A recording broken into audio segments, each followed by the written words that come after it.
한 주간 잘 지내셨습니까? 네. 우리가 지금 부처님의 무엇에 대해서 공부하고 있냐면, 물론 전체적으로 부처님의 생애에 대해서 공부하고 있죠. 부처님 삶에 대해서 공부하고 있습니다. 부처님의 삶에 대해서 우리가 얘기할 때 빼놓지 말아야 되는 것은 무엇이냐면, 바로 부처님께서 역사적인 인물이셨다라는 것. 역사적인 인물이라는 것은 사람인가요? 신인가요? 사람이셨다라는 거예요. 근데 철저히 당신을 지혜와 자비로서 평생을 수행에 일관하셨기 때문에 그 모습이 위대하신 분이 바로 위대한 성자이신 분이 바로 부처님이시라는 거예요. 그래서 특별히 지난 시간부터 부처님의 지혜와 자비에 대해서 공부를 하고 있습니다. 그런가요? 안 그런가요? 그렇죠. 그러면서 지난 시간에 제가 우리 불광사 들어올 때 그 입구에서 일주문 말고 불광사 현관 앞에 두 분의 보살님이 모셔져 있다라고 얘기한 거 기억나시나요? 한 분은 문수보살님, 한 분은 고영보살님. 그거에 대해서 잠깐만 우리가 좀 공부를 해보도록 할게요. 여러분들 지금 뒤에 보이는 불화 보이시죠? 후불탱화 보이시나요? 자, 그런데 가운데에 계신 분이 어떤 부처님이세요? 가운데에 계신 부처님이요. 석가모니 부처님을 어떻게 알 수 있나요? 우리가 불교 입문 시간에 배우는 건데요. 석가모니 부처님이든 약사열의 부처님이든 특별한 스인을 가지고 계세요. 스인이라는 게 무엇이죠? 손으로 모양을 나타내신 거예요. 손 도장이라는 거죠. 이해하셨죠? 우리가 사랑한다 그럴 때는 어떻게 해요? 이렇게 하는 것처럼 이것도 수인이죠. 하나의 수인이에요. 뭐 이것도 수인이고 또 수인이에요. 수인. 자, 그럴 때 부처님께서는 지금 손 모양이 왼손은 선정인이라고 해서 이렇게 뭐죠? 단전 쪽에다가 평평하게 내려놓으셨고, 그 다음에 오른손은 무엇이냐면 항마 촉지인이라고 얘기해서 옛날에 깨달음을 얻으실 때 마왕 타순에게 당신의 위대함을 대지가 증명하는 장면에서 대지를 가리키는 손 모양이 바로 무엇이다? 바로 항마 촉지인이에요. 그런데 그것을 얘기하려고 그러는 것이 아니라 석가모니 부처님 옆에 두 분의 보살님이 계세요. 두 분의 보살님. 좀 죄송하지만 포인터로 해볼게요. 한 분, 두 분의 보살님이 계시는데 이 보살님을 뭐라 그러느냐? 협시보살님이라고 그래요. 협이라는 것은 협력하다라는 뜻이에요. 그러니까 두 분이 있다라는 뜻이죠. 시라는 것은 무엇이죠? 모시다라는 거예요. 즉 우리가 시자스님이라는 표현 들어보셨나요? 시자스님이 무엇이냐면 큰 스님을 수행하는 그 모시는 스님을 시자스님이라고 그래요. 이해하셨죠? 우리가 시봉든다라는 표현 들어보셨죠? 모시고 받든다라는 뜻이에요. 그래서 협시보살님이 계시는데 여기 보세요. 잘 보이실지 모르겠지만 두 분이 한 분은 연꽃을 오물인 연꽃을 가지고 있고요. 한 분은 이렇게 펼쳐진 연꽃을 들고 계셔요. 보이시나요? 그 오물인 연꽃을 들고 계신 보살님이 누구시라고요? 오물인 연꽃을 들고 계신 보살님이 누구시라고요? 문수보살님. 왜냐? 우리가 지혜를 골똘하게 이렇게 할 때는요, 뭐하죠? 생각을 이렇게 할 때는 뭔가 이렇게 웅크리고 있는, 집중하는 듯한 모습을 가지고 있기 때문에 바로 문수보살님은 연꽃이 오므려든 모습을 가지고 계시고요. 그 다음에 옆에 계신 분은 어떤 보살님일까요? 네, 고영보살님은 그 지혜를 활짝 뭐 하는 거죠? 펼치는 거. 이것이 바로 지혜와 국덕을 부족하신 부처님, 석가모니 부처님의 모습이라는 거예요. 이해하셨나요? 그렇기 때문에 보살님을 통해서 석가모니 부처님께서 가지고 계신 권능의 모습이 나타나고 계셔요. 자, 그런 다음에 여러분들 오른쪽에는 어떤 분이 계신가요? 아미타 부처님이세요. 아미타 부처님이라는 걸 또 어떻게 알 수 있어요? 수인을 통해서 알 수 있어요. 여러분들이 잘 알고 있는 예전에 부처님 하면은 다 뭐 돈 달라고 이렇게 하고 하는 그 모양 있죠? 이렇게 돈, 뭐 이렇게 돈, 뭐 이렇게 돈 이렇게 하는 거 옛날에 코미디에서 그렇게 했지만 요 모양이 바로 아미타 부처님이 가지고 계신 수인이에요.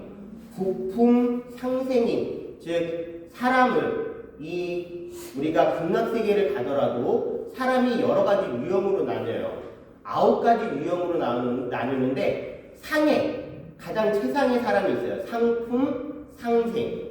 그 최상의 사람 중에서도 또 중품 인생이 있어요. 상품, 중생, 또 상품, 하생. 자, 그 다음에 중품의 사람이 있는데 중품, 상생, 중품, 중생, 중품, 하생. 또 하품의 사람이 있어요. 하품, 상생, 하품, 중생, 하품, 하생. 이렇게 9가지의 사람이 층위가 나는 거죠. 선업의 결과에 따라서. 하지만 그 모두가 다 극락세계의 사람들이에요. 아니요, 극락세계에 있는 분들이에요.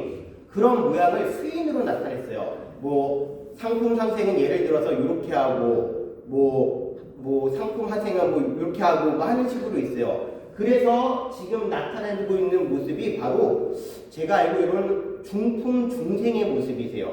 가장 일반적인 모습. 이해하셨죠? 이 수인을 보고서 아미타 부처님을 우리가 알 수 있는데 또 알 수 있는 방법이 있어요. 아미타 부처님을 모시고 계신 두 분의 보살님이 계세요. 우리에게 너무나 친숙한 보살님이세요. 한 분은 어떤 보살님일까요? 물병을 들고 계시고 아주 화려한 옷을 입고 계시며 위에 보세요. 누가 그려져 있죠? 아미타 부처님이 그려져 있어요. 즉 보관을 쓰고 계신데 나의 주인은, 나의 위대한 스승은 누구시다? 아미타 부처님이시다라는 것을 항상 이 머리에 새겨놓고 다니시는 분이 누구시다? 관세음 보살님. 그 다음에 옆에 보시면 육한장을 들고 계시고 스님 머리처럼 보관을 쓰진 않고 삭발한 모습으로 계시는 이분 바로 누구신가요? 지장보살님. 그런데 지장보살님이 들고 계신 이 육한장이라는 이 막대기에도 어떤 분이 그려져 있을까요? 아미타 부처님이요. 결국에는 아미타 부처님이 보내는 두 분의 보살님이 아미타 부처님을 옆으로 좌우에서 시봉하고 있는 이 관세음 보살님과 지장 보살님은요, 극락세계를 이 세계에 펼치기 위한 보살님들이 구현된 모습이에요. 이해하셨나요? 그 중에 관세음 보살님은 우리가 살고 있는 이 현생에서 우리가 지금 어려운 일이 있으면 그것을 도와주시고 우리가 바라는 일이 있으면 그것을 살펴보시는 모든 험난한 길과 그런 데서 구제해 주시는 분이라고 해서 그 관세음 보살님을 뭐라 그러냐? 바로 구고구난 관세음 보살님이라 그래요. 어려움에서 우리를 구해해 주신다. 현생에서 극락세계를 만들어 주시는 분이 바로 누구시다? 관세음 보살님이세요. 이해하셨나요? 자, 그 다음에 지장보살님은 어떤 분이세요? 지옥세계의 중생을 구하시는 분이 바로 지장보살님이에요. 현생에서 우리가 잘못하면 어디에 떨어져요? 지옥세계에 떨어져요. 그 지옥세계에 있는 그 중생들까지 구하겠다라는 아미타 부처님의 마음이 녹아든 보살님이 누구시다? 바로 지장보살님이세요. 현생에서 극락을 이루시게 하시고 관세음 보살님을 통해서, 그리고 또 만약에 지옥에 빠졌더라도 지장보살님을 파견해서 우리가 지옥에서 벗어나서 어디로 올 수 있게끔, 극락세계로 올 수 있게끔 해주시는 분이 바로 아미타 부처님과 관세음 보살님, 그 다음에 지장보살님이세요. 따라서 관세음 보살님과 지장보살님은 아미타 부처님의 지극한 자비심이 깃들여져 있는 모습을 하고 계신 분들이에요. 이해하셨나요? 자, 그 다음에 이제 여기에 보시면 약사열의 부처님이 계세요. 약사열의 부처님 어떻게 알 수 있을까요? 특별한 걸 가지고 계셔요. 약함을 가지고 계셔요. 우리 중생들이 아팠을 때 뭐 하시기 위해서? 약을 주시기 위해서. 부처님께서 어느 날 이런 말씀을 하셔요. 나는 야광이다. 더 킹 오브 닥터. 아닌데, 맞나요? 나는 이 야광이다. 왜 야광이냐? 모든 약을 다 가지고 계시대요. 근데 문제는요, 우리가 아이들이 약 먹으려고 그래도 아이들이 쓰다고 싫어하고 아니다라고 싫어하죠. 마찬가지라는 거예요. 약을 다 가지고 계시지만 그 약을 아무리 먹이려고 해도 먹는 사람은 누구예요? 중생들 본인이라는 거예요. 그래서 그 사람들이 먹을 수 있게끔 약은 제공해 주지만 먹는 것은 누구의 의지에 달려 있어요? 본인 환자의 의지에 달려 있어요. 그런데 그 약함을 가지고 계시는 우리 약사열의 부처님, 혁시보살님이 계세요. 한 분은 하얀 걸 들고 계시고 한 분은 누런 걸 들고 계셔요. 하얀 건 무엇일까요? 해양. 그 다음에 누런 건 무엇일까요? 달. 일왕보살님, 그 다음에 월광보살님. 네, 일광보살님, 그 다음에 월광보살님이세요. 왜 해와 달을 가지고 계실까요? 바로 빛으로서 우리를 구원하시고 아프게 하지 않으시고 밤낮으로 우리를 무엇이다? 굽어 살펴주시는 분이 바로 약사열의 부처님이기 때문이에요.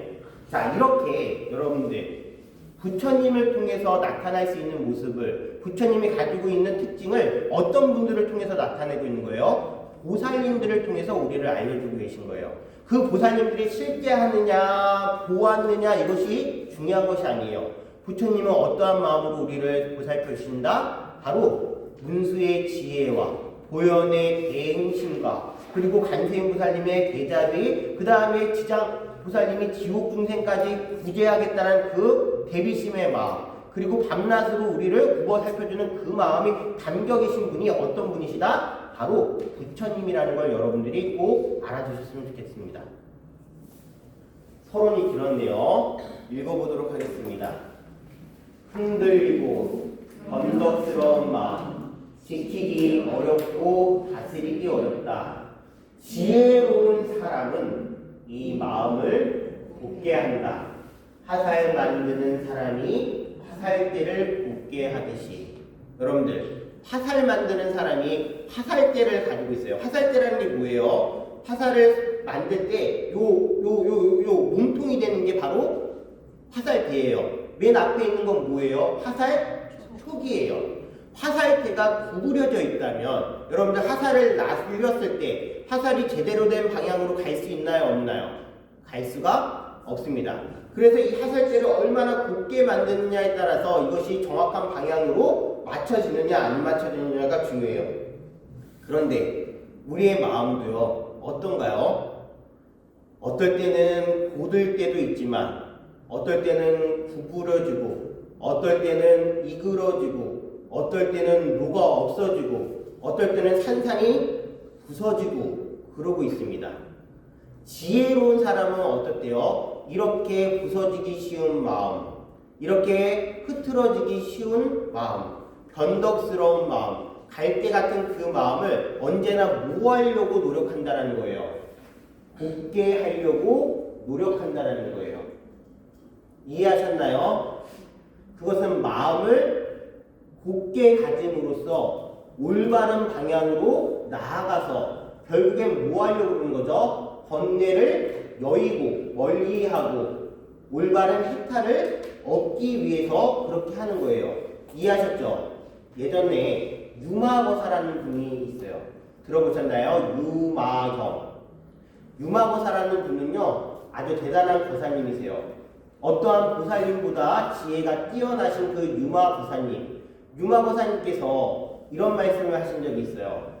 도량이라는 것은 우리가 지금 이제 불광사 도량이 있죠. 건물이 있어요. 그리고 앞에 마당이 있어요. 뭐 부처님도 계세요. 이런 것들을 다 가르쳐서 가람, 도량이라고 하는데 진실로 도량이라는 것은 무엇이다? 바로 고든 마음이 곧 도량이다 라고 얘기하세요. 고든 마음이 곧 무엇이다? 도량이다. 도량은 어떤 곳이다? 부처님을 모셔놓고서 우리가 기도하는 장소인데 우리가 불광사 도량에 왔을 때 밖에 생각을 해요. 야, 이제 빨리 가가지고 드라마 봐야 되는데 오늘 친구들하고 무슨 수다 떨어야 되는데 맘모임 가야 되는데 뭐 이런 생각을 하고 있는 순간 여기는 도량이에요? 아니에요? 도량이 아니라는 거예요. 따라서 아주 시끄러운 장소에 가 있더라도 내 마음이 고다 있으면 그것은 바로 도량이라는 거예요. 지하철이든 시장이든 내 마음이 고다 있는 순간 그것이 바로 곧 도량, 즉 부처님을 모시는 곳이라는 얘기를 해요. 그만큼 우리 불교는 무엇에 대해서 중요시한다? 마음에 대해서 매우 중요시해요. 그리고 예전에 이런 질문을 했었어요. 성철 스님께 어떤 사람이 팔만대장경에 대해서 물어봤을 때 성철 스님께서 뭐라고 하셨느냐? 팔만대장경을 다 보아서 한 글자로 요약을 하면 마음, 심자로 요약될 수 있다라고 할 정도로 우리는 마음 공부를 하는 그러한 종교의 집단이에요. 이해하셨나요? 자, 이런 이야기를 통해서 우리가 얼마나 마음이 중요한지, 그리고 우리 불교 수행자들은 마음을 어떻게 단련해야 되는지를 공부하기 위해서 지금 서론이 일고 있습니다. 자, 보실게요. 마음 자체 경작입니다. 부처님께서 깨달음을 얻으신 지 11년째 되는 해였어요. 라자가 근처 남쪽 기슬에서 공부를 하고 계실 때였습니다. 그 마을에는 까시 바라드 와자라는 바라문이 있었습니다. 이 까시 바라드 와자는요, 아주 성실한 분이에요. 바라문인데 종교 제사장인데도 불구하고 당신 스스로 농사를 지어서 밭을 갈아서 그 노동을 통해서 먹고 사는 것을 아주 보람되게 생각하는 분이에요. 나쁜 생각이에요? 잘못된 생각이에요? 아니에요? 잘못된 생각이 절대로 아니에요. 본인 스스로 노력해서 보람되게 노동을 해가지고 경작을 통해서 그것을 통해서 먹고 산다라는 것은 나쁜 생각은 아니에요. 그런데 어느 날이었어요. 파종을 하는 날. 파종이 무엇이죠? 네, 씨를 뿌리는 날입니다.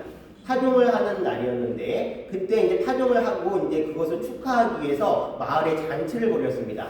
아주 이렇게 좋은 음식을 해놓고서 마을 사람들에게 그것을 나눠주고 있었어요. 부처님과 부처님의 제자가 길을 가다가 저기서 음식을 나눠주고 있으니까 당신들도 뭐 하기 위해서 탁발, 즉 보시를 받기 위해서 줄을 서고 있었습니다. 줄을 서가지고 이제 당신 차례가 되기를 기다리면서 계속 앞으로 가시고 있었죠. 그때 이제 까시 바라드 와자가 부처님께 공양을 줄 수 있는 그때 타이밍이 된 거예요. 즉 이제 줄이 이제 다 된 거죠. 근데 부처님과 부처님의 제자를 보니까 너무나 짜증이 나는 거예요. 기분이 안 좋아요. 나는 이렇게 열심히 일해서 수확한 곡식을 먹고 사는 아주 성실한 사람인데 까시 바라드 와자가 보기에는 이분들은 뭐 하는 거예요? 게으름뱅이에요. 일하지 않고 그리고 음식을 바라는 분들이에요.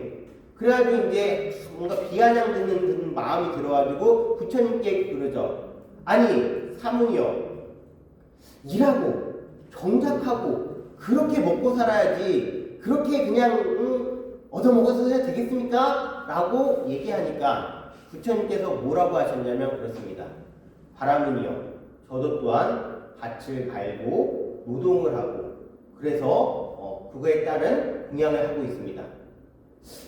까시 바라드 와자가 황당한 거예요. 그래서 이제 얘기하죠.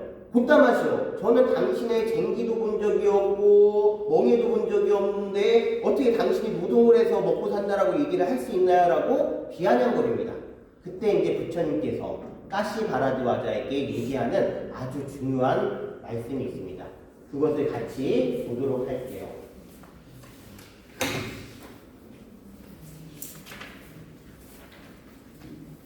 289페이지입니다. 288페이지도 볼게요. 288페이지에 이런 말이 있습니다. 맨 마지막입니다. 그대가 밭을 가느니라 주장하지만 그대의 밭갈이 나는 보지 못했네.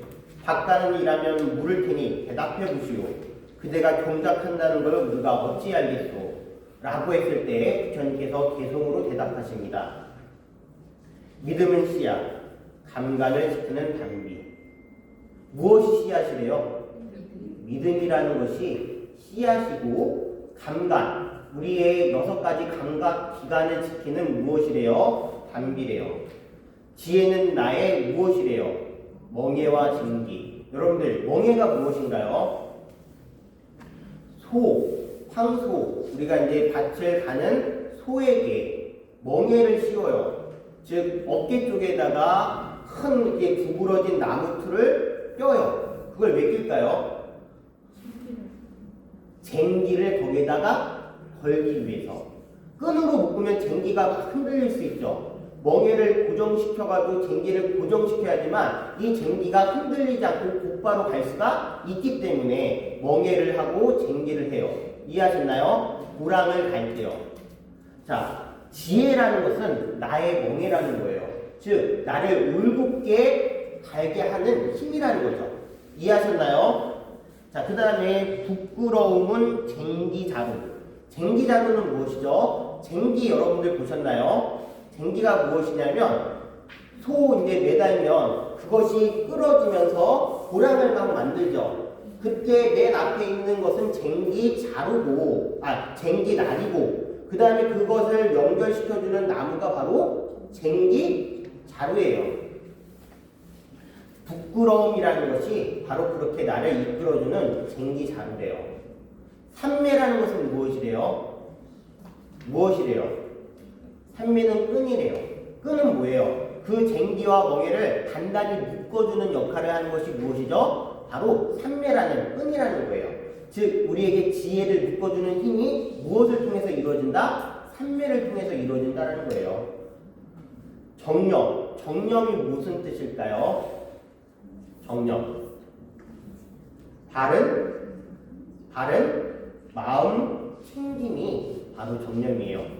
내가 어떠한 나쁜 생각을 하고 있을 때, 그렇게 내가 나쁜 생각을 하고 있구나. 그러지 말아야지. 좋은 쪽으로 계속 돌려야지 하면서 마음을 챙겨가고, 나에게 탐심이 일어나고 있구나. 이러지 말아야지. 좋은 쪽으로 마음을 챙겨가는 것. 그것이 바로 무엇이다? 정념, 바른 마음 챙김인데, 마음 챙김은 바로 나의 무엇이래요? 쟁기날. 그렇게 거칠은 흙을 곱게 파는 역할을 하는 쟁기날과 모리막대, 황소를 올바른 방향으로 가게끔, 곱게 가게끔 하는 모리막대라는 거예요. 몸가짐을 삼가고, 말을 삼가고, 알맞은 양으로 음식을 절제하며. 이거 너무 좋은 말인 것 같아요. 진실함으로 무엇을 제거한대요? 잡초를 제거하는 낫을 삼고. 잡초라는 것은 무엇일까요? 바로 번뇌들이죠. 그것을 진실함으로써 제거하는 낫으로 삼는데요. 온화함으로 결국에는 내 안에 있는 짐을라고 얘기할 수 있는 그 멍의 덩어리를 뭐한대요? 내려놓는데요. 속박에서 평온으로 이끄는 정진. 그것이 내게는 짐을 싣는 황소. 황소가 바로 무엇이냐? 내가 정진하는 힘이 그 황소의 힘과 같다라는 거예요. 이해하셨죠? 슬픔이 없는 열반에 도달하고 가서는 두 번 다시 돌아오지 않습니다. 이와 같이 밭을 갈아 불사의 열매를 거두고 이와 같이 밭을 갈아 모든 고통에서 해탈합니다. 부처님께서는 지금 밭을 간다라고 하셨어요. 하지만 실제 밭을 간 건가요? 아닙니다. 무슨 밭을 간 거예요? 마음밭을 갈았어요.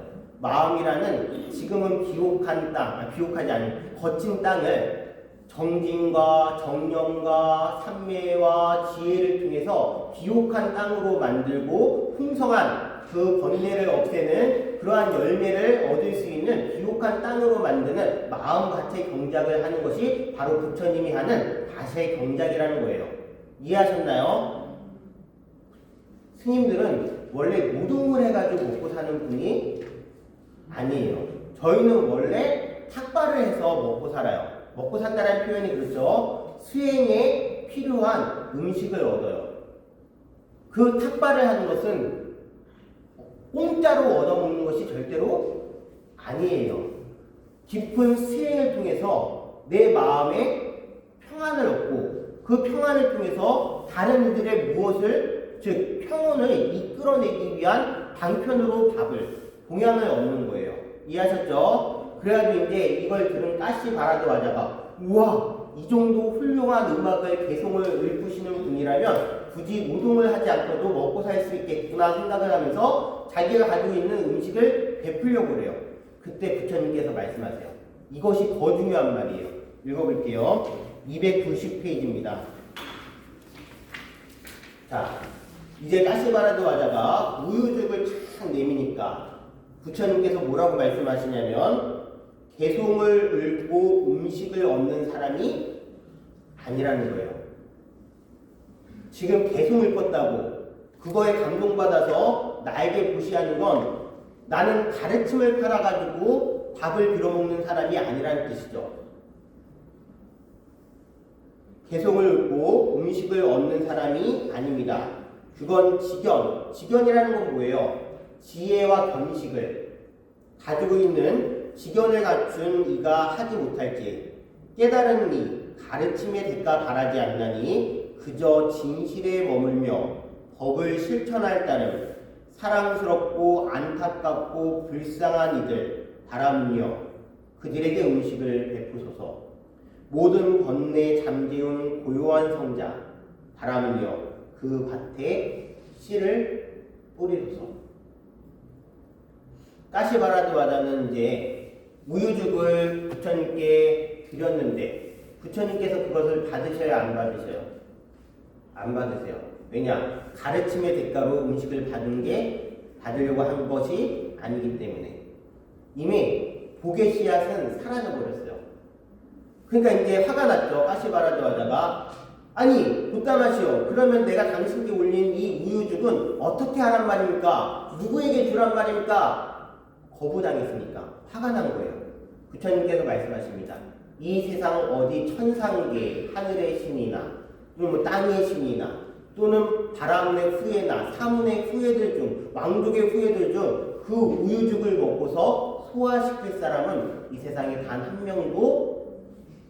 명도 없다라고 말씀하시고, 그렇기 때문에 바람은요 그 우유죽을 벌레가 살지 않는 물에다가 버리시기 바랍니다라고 말씀하세요. 까시바라드 와다가 화가 막 치밀어 올라가지고 아이 그래 그러면 안 먹으면 버리자 하면서 진짜로 물 조랑에다가 이 우유죽을 붓는 순간 마치 마그마가 막 올라오는 것처럼 쟁기날 뜨겁게 만들어가지고 물에 식히면 물이 부글부글 끓는 것처럼 갑자기 물이 부글부글 끓어요. 맞는 말씀이세요. 이 세상에 어떤 그 누구도 그 우유죽을 먹고서 소화시킬 사람은 아무도 없다라는 부처님의 말씀이 증명된 거예요. 여러분들 왜 우유죽이 끓었을까요? 오래돼서? 왜 우유죽이 끓었을까요? 까시바라드 와자에 공양하는 마음이 잘못됐기 때문에 그래요.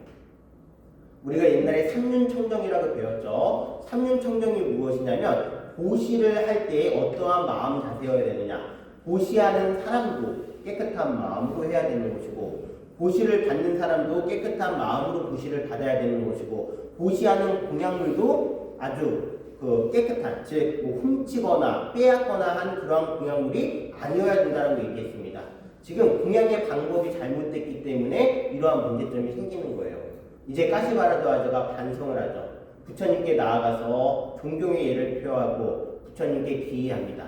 부처님께 말씀드리죠. 부처님께서는 눈이 어두운 자에게 진짜 이 어둠을 밝혀주셔서 보게끔 하시고 귀 어두운 자에게 길을 열어주셔서 들리게 하시는, 즉 올바른 길을 우리에게 보이시고 들려주시는 그러한 분이시라고 상고에 기회한다며 이제 드디어 출가사문 돼서 성실한 마음으로 수행을 해서 결국에는 최고의 경지를 이룩하셨다라는 얘기가 있습니다. 참으로 중요한 얘기가 많이 나와요. 예전에 어떤 큰 스님이셨나 하는 법문을 들은 적이 있어요. 무비 스님이셨나 그랬을 거예요. 이제 성지순례를 막 가잖아요. 성지순례. 그럼 버스 타고 가죠. 버스 타고 가면은 뭐 하세요? 여러분들. 예전에요. 버스 타고 가면요. 성지순례 가면서 돌아오는 길에다가 버스에서 커튼 닫고 뿌랑땅땅땅 노래 틀고 거기서 막 노래 부르고 춤추고 그러던 적이 있어요. 모르죠? 여러분들은? 그리고 나서 스님 한번 노래 한 곡 해보세요. 뭐 해가지고 하는 적이 있어요. 무비 스님도 그 일을 당하신 거예요. 그래서 이제 큰 스님답게 저는 노래를 못합니다 하니까 어떤 부사님이 그러면은 무교수님 법문 잘하시니까 여기서 법문 한번 들려주시오. 이렇게 말씀하셨대요. 무교수님께서 법문을 하셨을까요? 안 하셨을까요? 안 하셨어요. 왜 안 하셨을까요? 법문하는 때에 맞지 않기 때문에, 격식에 맞지 않기 때문에, 마치 법문이 그냥 노래 마냥, 시간 때우기 마냥, 그렇게 뭐 흥미진진한 얘기 들려주는 마냥 그렇게 대우받아서는 절대로 안 되는 거예요. 진짜로 고시, 그리고 어떤 요청을 할 때는 그에 적합한 때와 장소, 격식이 다 있는 거예요. 이해하셨죠? 읽어보겠습니다. 마음이 모든 현상에 앞서고 마음이 으뜸이고 마음이 지어낸다. 깨끗한 마음으로 말하거나 행동하면 행복이 그를 따른다. 그림자가 형태를 떠나지 않듯이. 그런데 반대적으로 마음이 모든 현상에 앞서고 마음이 으뜸이고 마음을 다 지어내는데 내가 만약에 깨끗하지 않는 마음, 즉 나쁜 마음으로 무언가를 계속 생각하고 있다면 그 나쁜 마음이 나를 따를까요? 안 따를까요? 따를까요? 안 따를까요? 이 세상에 불만 많은 사람들 많죠? 뭐 하면 불만이 엄청 많아요. 뭐 하면 남의 탓을 엄청 해요. 그런 사람들은요, 남의 탓 한 일만 계속 일어날까요? 좋은 일이 많이 일어날까요? 계속 남의 탓 할 일만 만들어져요. 불만 많은 사람들 있잖아요. 불만 많은 일들이 만들어질까요? 만족할 만한 일들이 만들어질까요? 불만 많은 일들이 만들어져요. 왜냐? 그 사람은 내 불만이 많고 내 만족하지 못하기 때문에 어떤 사람은 그것을 만족하고 불만 없이 바라보더라도 그 사람은 그것이 불만족스럽고 그 다음에 불평할 일뿐이 안 되는 거예요. 이해하셨나요? 마음이 모든 것을 만들어내요. 영상을 하나 보실 건데요. 불은 끄지 마시고 그냥 놔두세요. 왜냐면 제가 이거 보면은 이게 너무 화면이 잘 드러나서 영상 편집한 게 보여주는 순간 뭐 그럴 때가 있어요. 이렇게 유튜브에 뭐 이렇게 걸어놓은 거 있죠. 그게 우리 저작권 걸어놓으면은 그것이 이제 화면이 뜨면 그것조차 막 파악해가지고 이 영상이 안 올려져요. 근데 약간 흐릿하면은 안 보이니까 되더라고요. 네, 그래서 불을 끄지 마시기 바랍니다. 영상을 하나 보도록 할게요. 내심 외경이란 말을 기억하시면서 보도록 하겠습니다.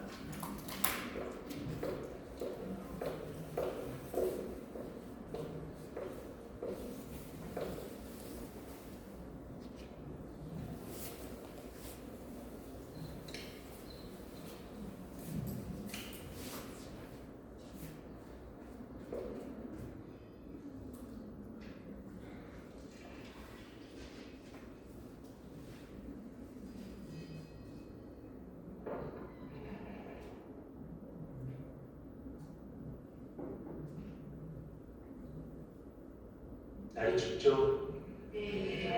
여기 산속이가 더 추워요.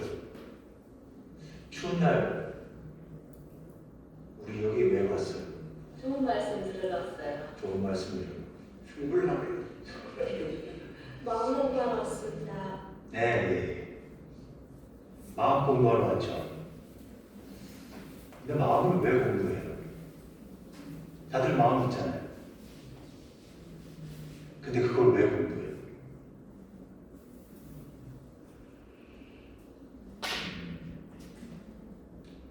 세상 사람들은 밖에 있는 것이 내 마음을 불편하게 하고 밖에 있는 것이 내 마음을 즐겁게 한다고 생각합니다. 우리 불자들은 이게 망상이라는 걸 인정하고 여기 온 겁니다. 내심, 외경, 내 속에 있는 걸 밖에서 본다. 이게 진짜라는 걸 인정하고 이 자리에 앉아 있는 겁니다. 인간은 다 열망하는 걸 보게 돼 있습니다. 내 속에서 보고 싶은 걸 밖에서 찾아서 보게 됩니다. 내 마음이 좋으면 밖에 싫은 게 하나도 없어요.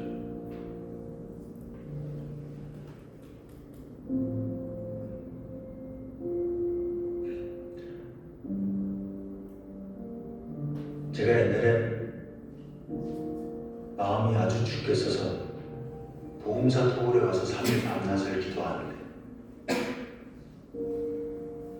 저도 그때 처음 경험했는데 그냥 마음이 풀렸어요. 밖에 싫은 게 하나도 없어요. 염소새끼도 이뻐서 한참을 쳐다보고 풀떼기도 이쁘고 그냥 다 이뻐요. 싫은 게 없어요.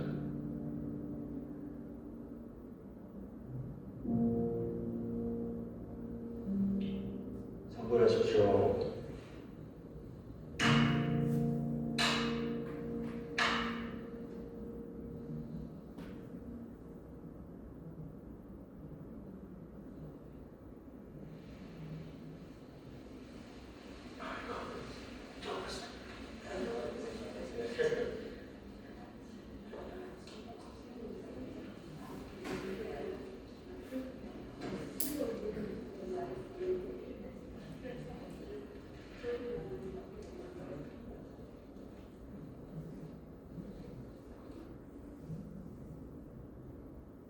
나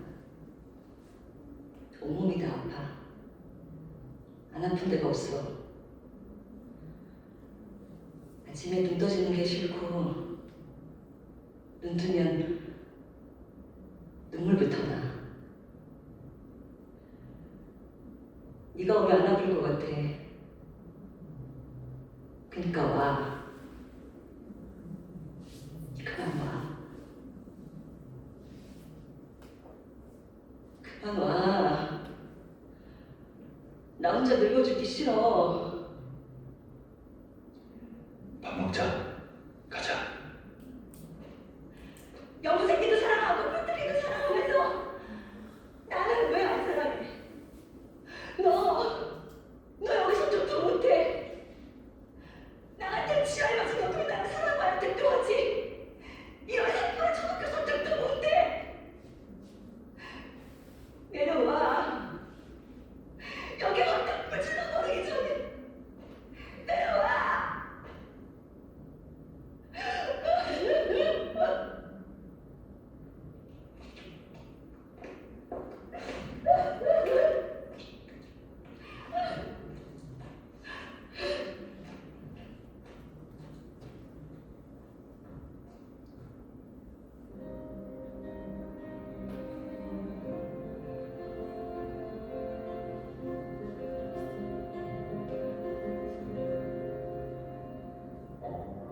내 마음이 좋으면 밖에 싫은 게 하나도 없어요. 내가 세상에 나올 때 사랑을 주고 오라는 작은 송 하나 들었지. 사랑을 할 때만 피운 꽃 백만송이 피고 오라는 진실한 사랑할 때만 피어나는 사랑의 장미. 미워한 마음 없이 아낌없이 사랑을 주는 날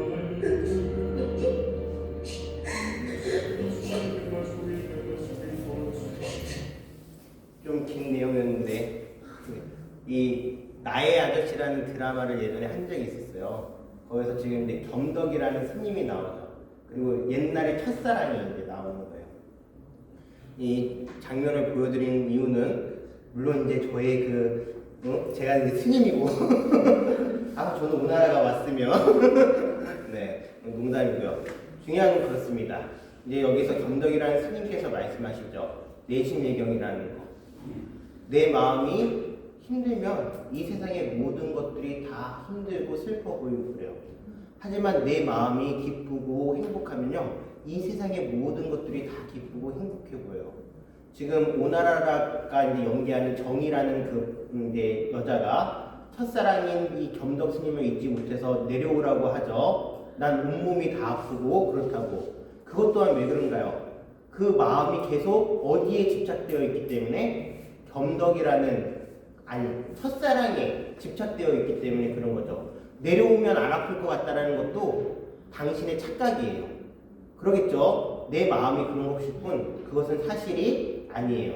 우리는 이 세상에 있는 것들이 다 객관적으로 존재하는 것이라고 보이지만 그것이 아니라 내 마음의 꼴에 따라서 보이게 되어 있어요. 그래서 이 세상에 60억의 인구가 있다면 60억 개의 세계가 따로 있는 거예요. 저마다의 세계가, 저마다의 생각이, 저마다의 마음들이요.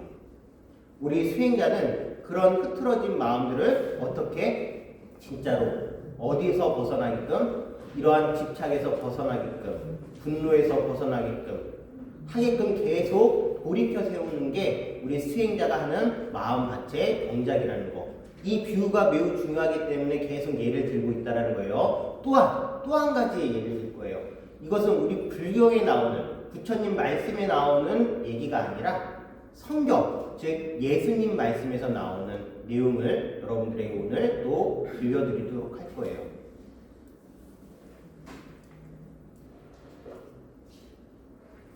또 하나의 영상을 보시고서 얘기할게요. 이건 너무나 좋은 비유이기 때문에 여러분들이 상식적으로 좀 알아주셨으면 좋겠어요.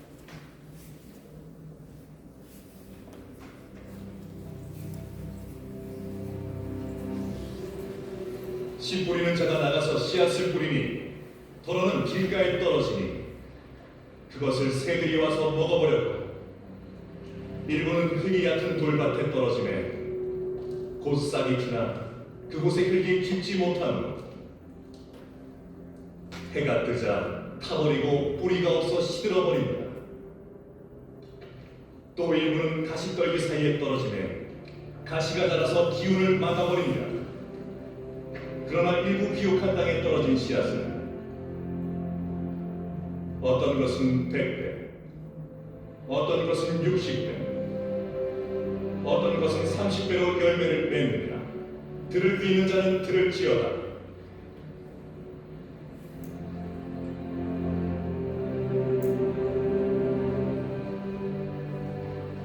어찌 그들에게 비유로 말씀하시나이까? 너희에게는 천국의 비밀을 아는 것이 허락되었으나 그들은 그렇지 아니하니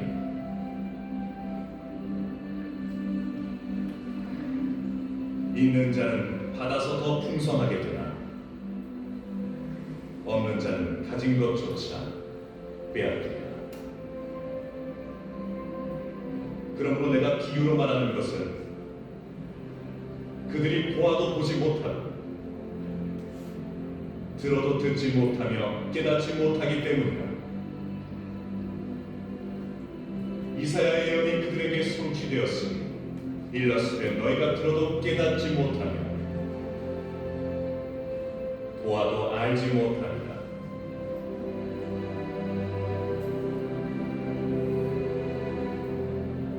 이 백성의 마음이 무디고 귀는 듣기에 둔하고 눈은 가난하니 그 때문에 그들은 눈으로 보고 귀로 듣고 마음으로 깨달아 돌이켜 내게 고침을 받지 못하게 된다 하였느니라.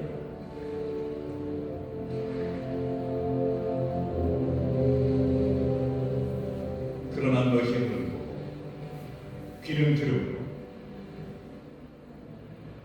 너희에게 복이 있도다. 진실로 내가 너희에게 이르노니 많은 선지자와 의인이 너희가 보는 것들을 보고자 했어도 보지 못하였고 너희가 듣는 것들을 듣고자 했어도 듣지 못하였느니라.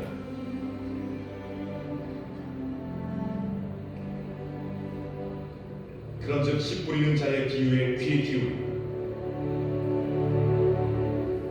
천국의 말씀을 듣고 깨닫지 못하면 악한 자가 와서 그 마음에 뿌려진 것을 가로채 가나 그는 곧 길가에 뿌려진 씨입니다. 돌밭에 뿌려졌다는 것은 말씀을 듣고 즉시 기쁨으로 받아들이고 그 속에 뿌리가 없어 잠시 견디다 말씀 때문에 환난이나 박해를 당하며 곧바로 실족하는 것을 말합니다. 가시떨기에 뿌려진 씨 또한 말씀을 들으라 세상의 염려와 재물의 유혹이 말씀을 숨막히게 하고 열매를 맺지 못하는 자를 말합니다. 그러나 비옥한 땅에 뿌려진 씨는 말씀을 듣고 깨달아 열매를 맺으니 어떤 것은 100, 어떤 것은 60배, 어떤 것은 30배가 됩니다.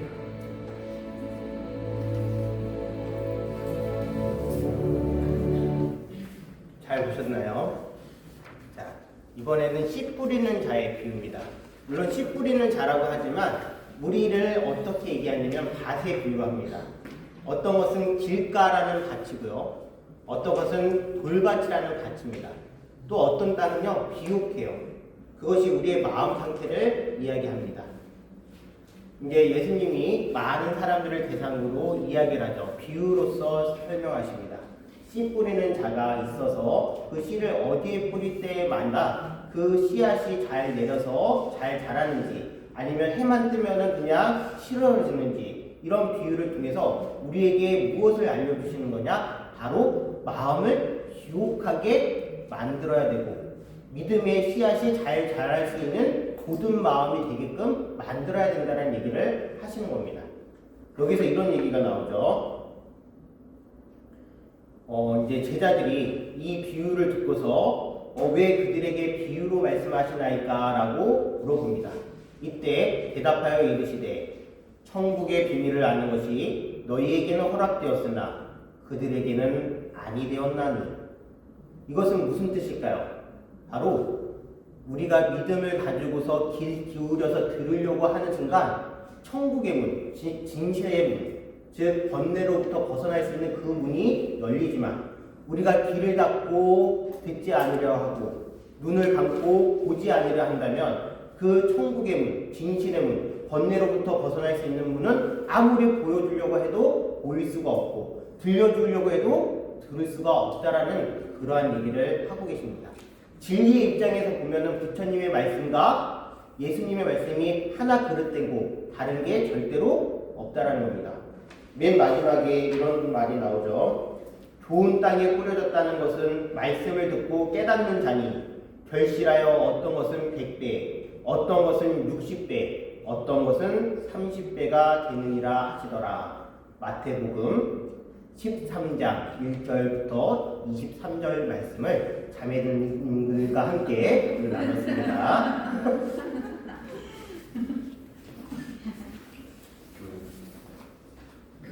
자, 이제 부처님께서 12년째 외란자라는 곳에서 안거를 할 때 이야기를 하기 전에 우리가 중요한 내용을 한번 읽어보도록 하겠습니다. 어디냐고 하면은 바로 301페이지입니다. 우리가 비옥한 땅이 되기 위해서 길가에 뿌려지는 그러한 씨앗이 아니라 비옥한 땅에 뿌려진 씨앗이 되기 위해서 꼭 알아야 되는 내용이죠.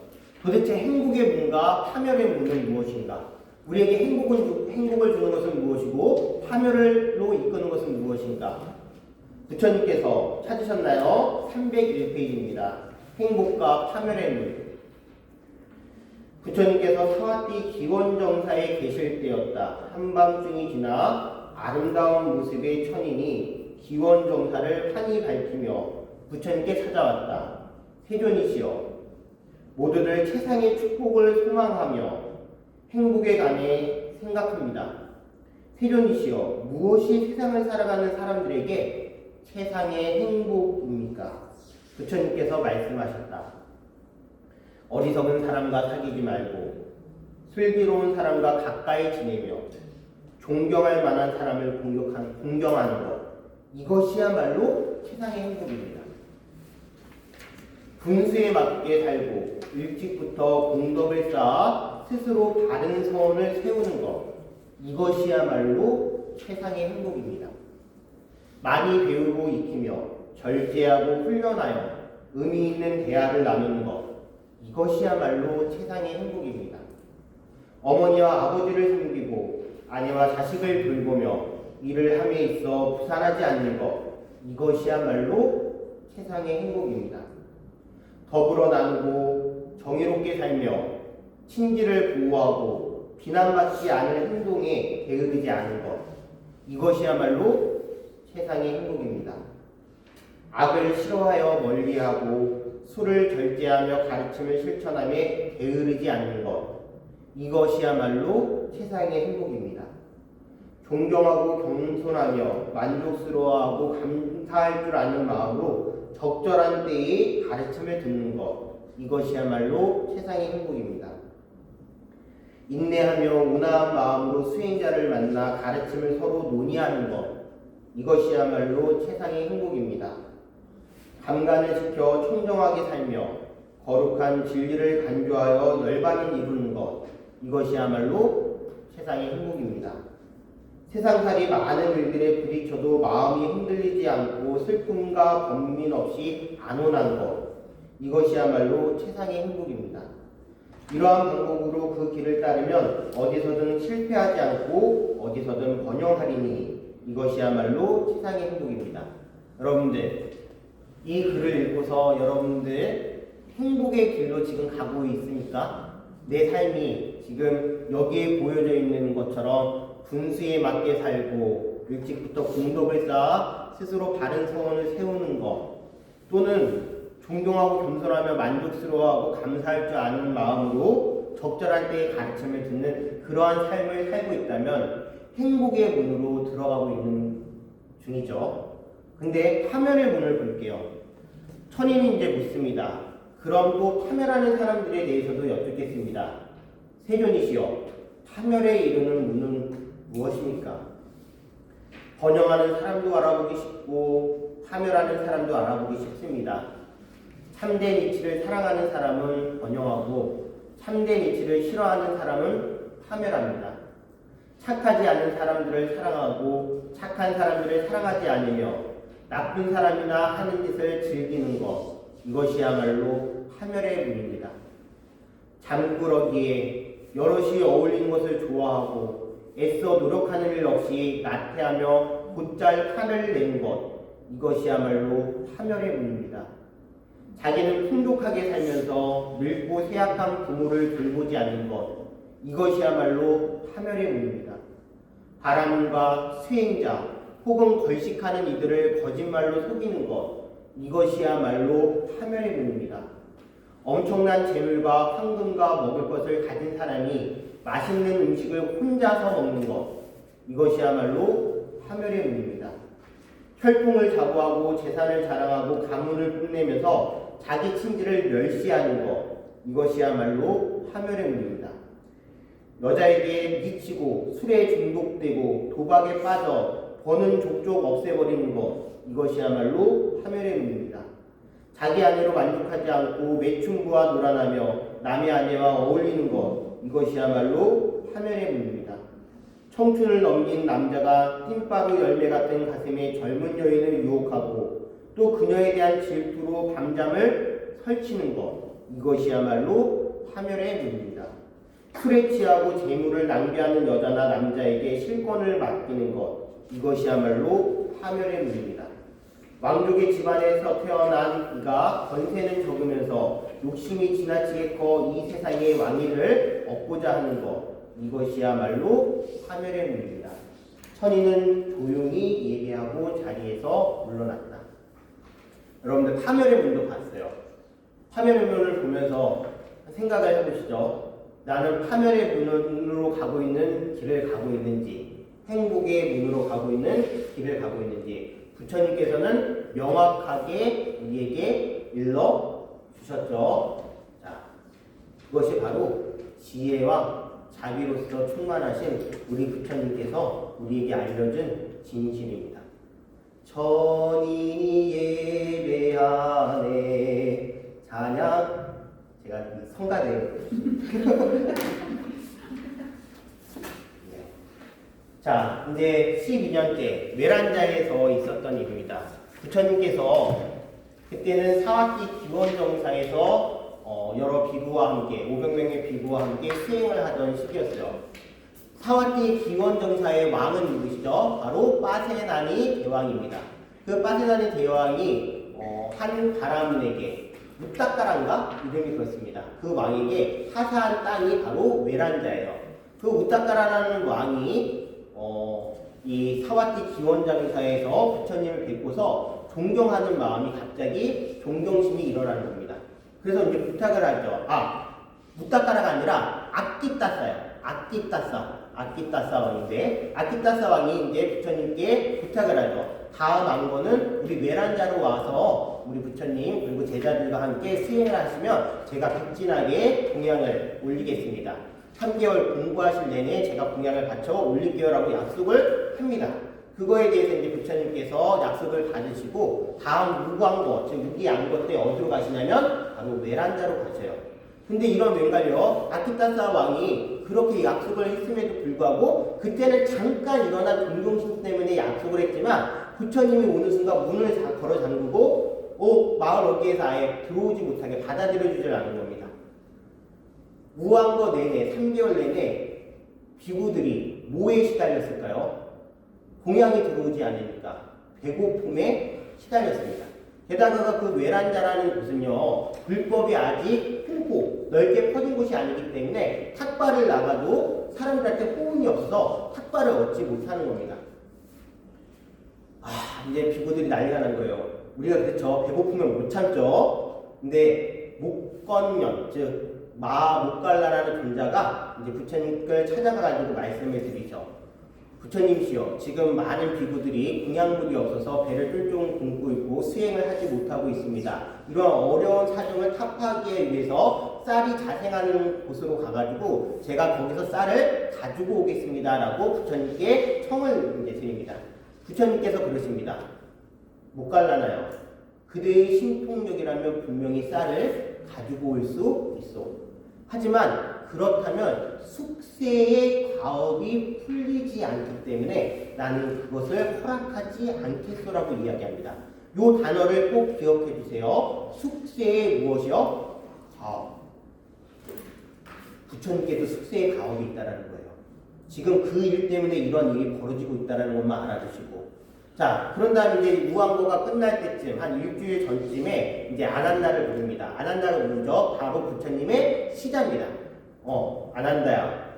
우리가 이제 무한거가 얼마 남지 않았구나. 자자도 얼마 남지 않았으니, 이제 일주일 뒤에는 내가 이곳을 떠난다고 저기 아키타사 왕한테 가가지고 고하거라. 아난다가 화를 냅니다. 부처님! 우리를 초청해놓고도 공양을 올리지 않는 그 아키타사 왕에게 왜 인사를 하려고 그러십니까? 라고 하니까 부처님께서 말씀하시죠. 그것은 아키타사의 일이고 나는 초청을 받아서 이 자리에 왔다. 초청을 받은 사람은 초청한 사람에 대한 무엇을 다해야 된다? 예를 다해야 된다.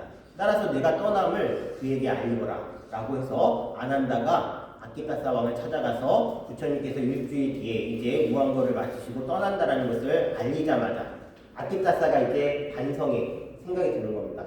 내가 그 위대한 스승을 모셔놓고서 이렇게 푸대접을 했다라는 게 또 소문나는 게 무서워가지고 부처님을 찾아가죠. 부처님께 가가지고 말씀을 드립니다. 제가 4개월치의 음식을 드릴 테니까 그것을 받아주세요라고 하니까 부처님께서 어떻게 하셨을까요? 안 받으십니다. 오로지 일주일치만 받으십니다. 그 사이에 또 어떤 일이 있었냐면 이 사이에 이런 일이 있었습니다. 배가 고픈 비구들이 밖으로 나가서 이제 탁발을 하는데 그때 어떤 말을 엄청나게 많은 말을 모는 그러한 마부가 길을 가다가 비구들을 만난 거예요. 그 비구들이 밥을 이제 탁발하는 모습을 보면서 비구들이 좀 이제 안쓰러워 보여서 얘기를 합니다. 비구들이시여, 저에게는 지금 말 먹을 보리뿐이 없는데 이거라도 드시겠습니까? 라고 얘기하니까 비구들이 아싸가 우리 한 게 아니라 어떻게 했죠? 아니 말은 그러면은 뭘 먹고 합니까? 큽니까? 라고 하니까 지금 아주 땅이 풀이 잘 자라가지고 말은 충분히 먹일 수 있습니다. 라고 해서 말보리, 사료용 보리를 비구들에게 공양을 합니다. 그래서 그것을 빻아가지고 비구들이 공양을 대신하죠. 부처님도 어쩔 수 없이 그것을 빻아서 드시는데 아난다가 이제 그것을 거친 이 말뚝정이 이거 보리를 드릴 수가 없어서 밖에 나가서 어떤 여인에게 부탁을 합니다. 이 세상의 진리를 깨달으신 분, 모든 것으로부터 번뇌로부터 벗어난 그분에게 공양을 올리십시오 라고 얘기하니까 그 여자가 거들떠도 보지 않으면서 나는 바쁩니다 라고 밥을 지어주지 않습니다. 그 얘기를 다른 데서 들은 한 여인이 길을 가다가 그렇게 위대한 분이시라면 제가 공양을 지어서 올려드릴게요 라고 하면서 그분이 공양을 올립니다. 안 한다는 걱정이 되는 거예요. 평생을 고생 없이 좋은 것만 드신 우리 부처님, 이렇게 말보리를 어떻게 드실 수 있을까라고 생각하고 진짜 부끄러운 마음에 그 공양을 올렸는데 부처님께서 너무나 맛있게 드시는 거예요. 막 안한다가 울고 있으니까 부처님께서 말씀하십니다. 안한다야, 너도 와서 이것을 먹어봐. 그것을 탁 먹는 순간 안한다가 생각을 했어요. 아니 이거 너무 맛있는데? 이것을 불교에서는 뭐라 그러냐면 죄송합니다. 네, 일이라고 표현합니다. 하나 일자의 만미자. 부처님의 진리는요 차별 없이 모든 것들이 다 똑같이 아주 좋은 맛을 낸다고 했어요. 일미요. 하여튼 그렇게 해서 이제 안한다가 부처님께 공양을 올릴 때 이제 말씀 이제 여쭈죠. 어떤 여인은 그 공양을 지어달라고 한 것을 거부했습니다. 그리고 어떤 여인은 그것을 듣고 공양을 지어줬습니다. 부처님께서 뭐라고 말씀하시냐면 잘 들어보세요. 첫 번째 여인은 자기가 받아야 되는 복을 받지 못했구나. 두 번째 여인은 다음 생에 전륜선왕의 첫 번째 부인으로 태어날 것이다 라고 말씀하십니다. 자, 하여튼 이제 그 아까 전에 아키타사 왕이 준 4개월치의 음식물 중에서 일주일치만 받으신 부처님, 그리고 그 일주일치만 받고 자자가 끝나는데 맨 마지막에 해양할 때까지 공양을 하시면서 이제 수행을 하셨습니다. 아키타사가 이제 더 막 마음이 죄송하고 부끄럽고 또 소문이 날까 두려워가지고 부처님이 이제 가시려고 할 때 나머지 음식을 바닥에 막 흩뿌리면서 이것은 부처님께 공양을 올리시는 것이니 부처님께서 받아주십시오 라고 얘기합니다. 그때 부처님께서 말씀하시죠. 뭐라고 말씀하시냐? 왕이시여, 이것은 공양을 올리는 것도 아니요, 공양을 받는 것도 아니라고 말씀하십니다. 자, 어디 보시냐면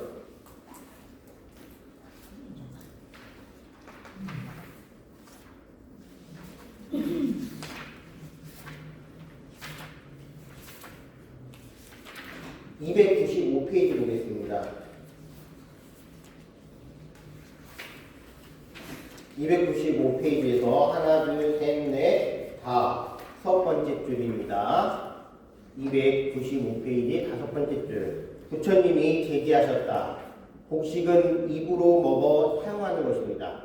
사람이 먹어야 할 곡식을 땅에 뿌려 밟고 지나가게 하는 것은 옳지 않습니다. 그것은 곡식을 보시하는 것도 곡식을 받는 것도 아닙니다. 고개를 들지 못하는 바키타타 왕에게 부처님이 개송으로 축원하셨다. 뒤에 볼게요. 외도들의 수행과 제사에는 불을 공양함이 으뜸, 학덕을 성취함에 있어서는 이치를 통달함이 으뜸, 우러러 받들 인간들 중에는 전륜선왕의 권위가 으뜸, 강과 신의 모든 물에서는 바다의 깊이가 으뜸, 묵별이 하늘 가득 펼쳐졌어도 해와 달의 강명의 으뜸이듯이 부처님이 세간에 출현하면 그에게 올리는 보시가 가장 으뜸이네.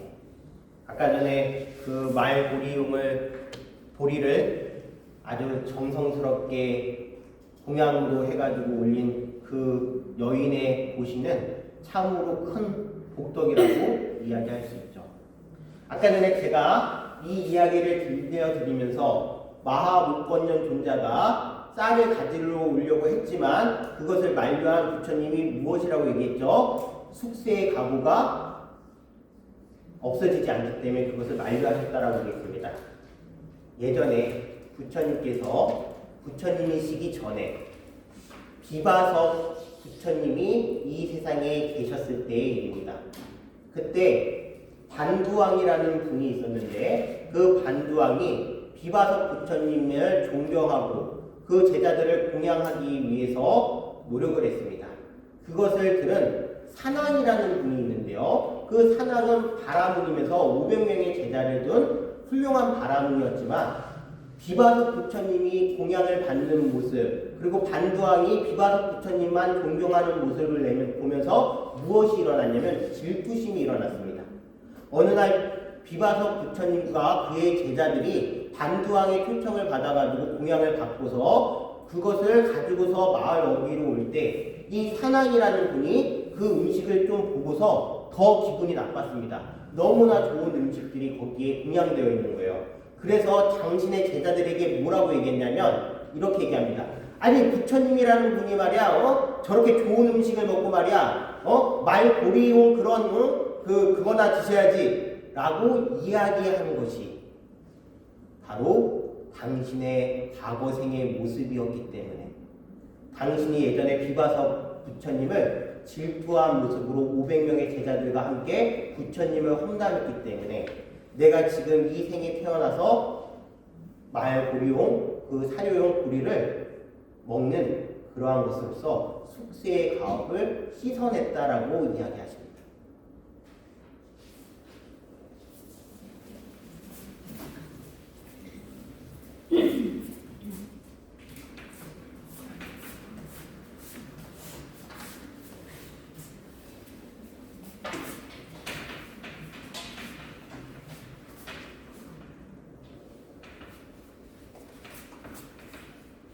실판이 보이시나요?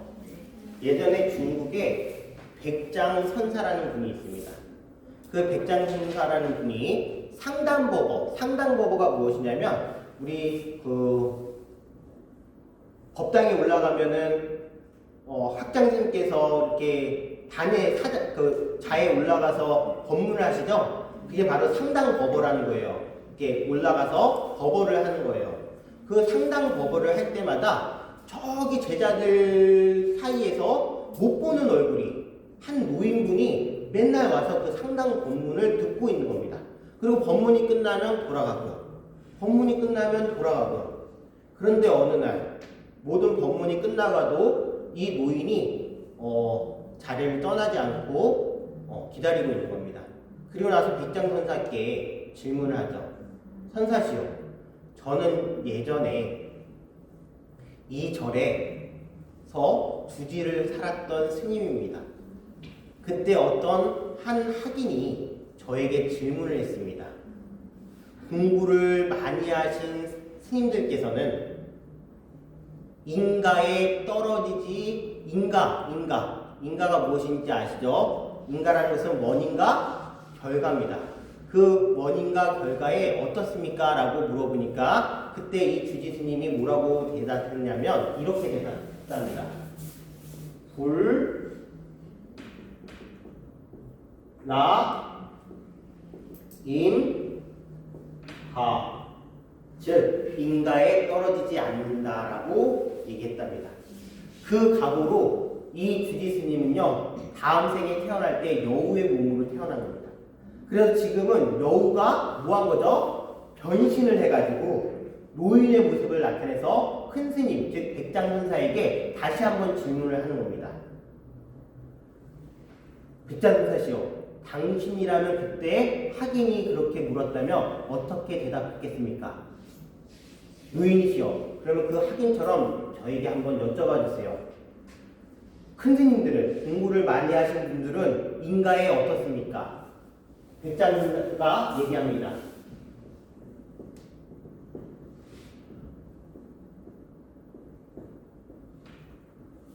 불매인가, 즉 인가에 어둡지 않습니다. 이 세상의 부처님도요 인가에 떨어지지 않는 것이 아닙니다.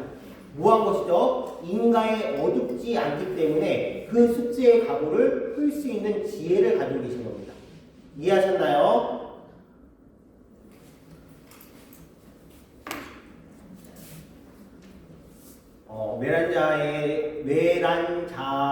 외란자에서의 안거를 통해서 우리 부처님이 어떠한 지혜로움으로써 그것을 해결하셨는지 공부를 했습니다. 지금 이제 제가 들려드린 노래가 있는데 아까 전에 나의 아저씨에서 나왔던 그 맨 마지막 노래 그것이 무엇이죠? 원래 심수봉 씨가 부른 백만송이의 장미입니다. 잠깐 들어보고서 마지막 얘기를 하도록 할게요.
아주 좋은 가사죠. 사랑을 할 때만 피는 꽃. 여기서 지금 사랑하라는 얘기가 절대로 아닙니다.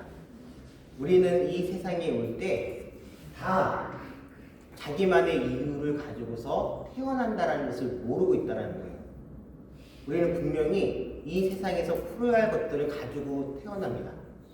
그 가지고 태어난 그 풀어야 될 것들은 우리가 아직은 알 수 없지만 미워하는 마음 없이 아낌없이 사랑을 주었을 때 내가 전생에 쌓아놓은 그 가업을 없애고 그립고 아름다운 내 별나라로 부처님의 자리로 갈 수 있다라는 우리 부처님의 지혜를 보여주는 아주 진실한 노래이기 때문에 제가 이렇게 여러분께 들려드렸습니다. 다음 시간부터는 2시간 동안 부처님께서 보여주신 평화와 평등의 가르침에 대해서 여러분들과 함께 이야기 나누겠습니다. 오늘 수업은 여기서 마치도록 하겠습니다. 감사합니다.